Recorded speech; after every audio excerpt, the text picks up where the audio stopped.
work out here. No slacking. Guys, it's your boy D Valo back with some more boxing. It's nearly ready. GGG versus Danny Jacobs. GGG 36 wins, 32 KOs. Danny Jacobs 32 wins, 1 loss, 29 KOs. This is for the WBA Superweight Middleweight title, WBC, IBF, IBO, all the titles. Whoever wins this is the guy in middleweight. So, Golovkin, what we know, he's a knockout specialist. He's made a career of knocking guys the hell out.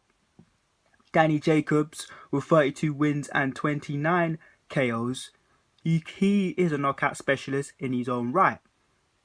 One notable fight he had, where he lost to Dmitry Petrov. Petrov hit him with a good shot, a hard shot, put him to sleep, and he got knocked the hell out. So he's going to be fighting somebody who does this on a daily. Well, every time he fights, he knocks someone out. So the word on everyone's mouth is that Daniel Jacobs is going to get knocked out. So Daniel Jacobs, what has he got to bring to the table? Well, he's got 32 wins and 29 KOs. He's the bigger man of the two. He stands at 6 foot tall. And he's very physical. He tends to bully his opponents, but he uses skill. And he has a variety of different punches. He learns from each of his fights, learns from his wins, and he gets better each time. So he has this physicality, which is one of his advantages. But will he use it against GGG? Because the one chink that I see in his armor, you could say, is Daniel Jacobs is not mentally ready to fight GGG. The reason being is I've watched his interviews, I've watched the media calls, the conferences, and he says all the right things. He says, I'm not scared. This is a big fight. I respect the other fighter. GGG, GGG this, GGG that. And, oh, this is going to be so good. But I just don't fully believe in what he says. And it's because it's like he doesn't believe in himself. He says he's not scared. But you know what it is? What sealed the deal for me, which made me feel like Danny Jacobs that is not ready mentally to fight GGG, is in a recent interview. The interviewer asked him a simple question and says, look, guys out here with the fans are saying that when GGG touches you, you're going to go down. And you know what Daniel Jacobs said to that? He says, I'm not going to say anything. I let my fist do the talking. You let your fist do the talking. You will let your fist do the talking. No. Where's the fighting talk? This is a middleweight title. This is all the titles. WBA, WBC, IBF, IBO. I said that in one breath. This is all the titles. Do you really want to win this or not? Because the way you're talking is not like it's like it's like you're preparing to get knocked out. You've been in the sleeping club. You've been in the sleeping man club with just ask Curtis Stevens. He knows what it's like. You've been in that club. Do you want to go there again? I don't think so. I don't want to see you in that club again. I don't want to see you put on the canvas again, sleeping. No. And this guy likes to do it. So if you ain't ready to fight, you're going to get knocked out. With that attitude like, oh, well, if I win, I win. It's almost as if I win, I win. If I lose, I lose. If I get knocked out, I get knocked out. No. This is a title. This guy reminds me of, you remember Gerald Washington versus Deontay Wilder? He had all the skills, he had the height, the weight, the background, but he just didn't have the one thing he needed, the fight and talk, the spirit. And I mean, Daniel Jacobs, he's from Brooklyn. He's from the streets. He knows what it's like. He's even talking about, yeah, I've been in situations when I've been up when our back's been up against the wall. I like situations like that. I'm not scared of no man. No man can see my weakness. But it's the tone. It's the tone of how he's saying it, which I don't believe. Like, when I just said that, I said it like I meant it. But when he's saying it, it doesn't seem like he means it. And you need that to fight this guy. Because this guy goes on like he doesn't do all the talking, Golovkin. But his whole campaign to big him up has been about his knockouts. So he doesn't need to talk.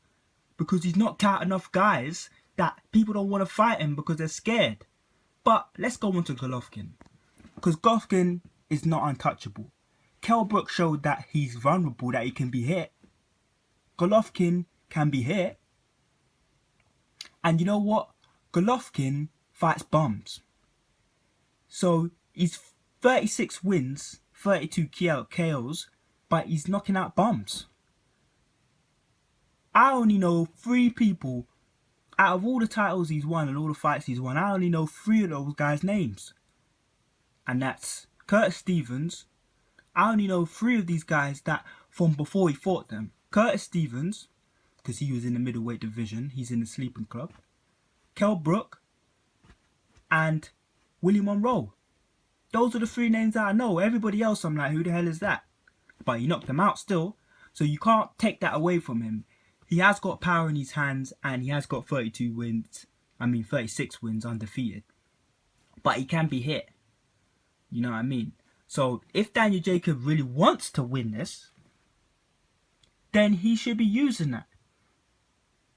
He should be using that. He should be studying them fights.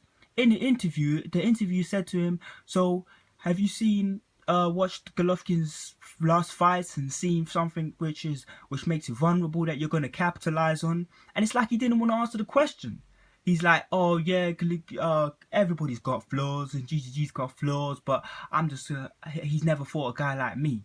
Yeah, he never fought a guy like you, but he has been hit before, you know what I mean? You can gain some sort kind of tactics by watching somebody else fight, but just knowing what you got, because what you got can beat him, but it's what you really have. Like, he says that he's been talking to Andre Ward, and Andre Ward's been helping him with the mental game.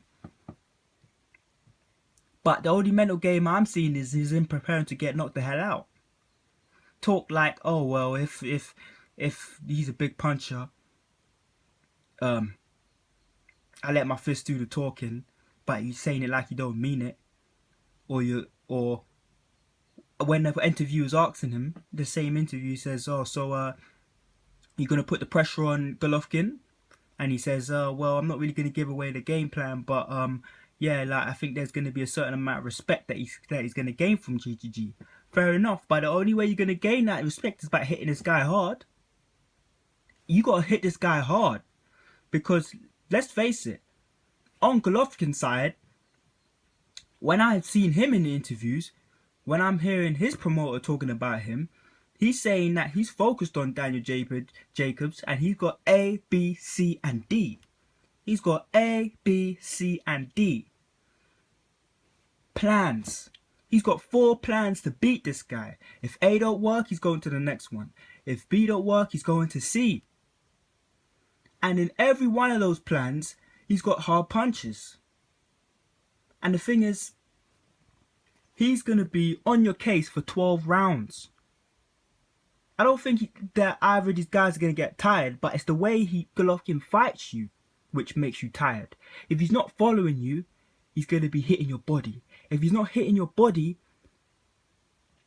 he's going to be throwing combinations at you. If he's not throwing combinations, he's going to be throwing overhands. And Daniel Jacobs is vulnerable to that overhand because that's what he got knocked out with. And guess what? Golovkin likes throwing that shot. So Golovkin hasn't got that slick movement like an American, but he's got movement which he pressures you and you're not able to fight the fight that you want to fight. Just like how Dmitry Petrov did it back in 2010. Dmitry Petrov didn't pressure him in straight lines. He used his movement. He let Jacobs feel like he was doing all the movement on the outside, and then when it came to it, he switched it around and knocked him the hell out. So if Jacobs really wants to fight and win this, he's got to hit Golovkin hard. He's got to hit him hard. He looks like the bigger man, but he looks like more the athletic. So he's got to use his movement, but he's got to gain that respect with power and pressure. Golovkin, just like how I said in the Deontay Wilder and Gerald Washington, he needs to use smart pressure on this guy. Because Golovkin will take a hit to give you a hit. And as I said, he hits hard. So the only way to beat this guy, and he can be beaten, is to win your points. Don't be afraid to get hit.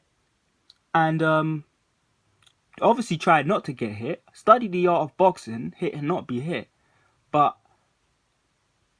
hit this guy hard and with all your might, because you got to break that mental edge that he's got. Because let's face it, he's got a big mental edge. Coming out of 36 wins, he don't care. He don't care. He'll fight for these 36 guys. But the thing is, I think he hasn't fought a good opponent. And that's true. This is the best opponent that he's ever fought. He's even admitting it. So let's see if we can actually do that on the night. But yeah, guys, this is the fight that's coming up. March the 18th, this Saturday. Golovkin versus Daniel Jacobs. Make sure you tune in. If you're watching this video, give me a like, hit that like button, and subscribe. This is your boy D Valo, and I'm out. It's my first thoughts.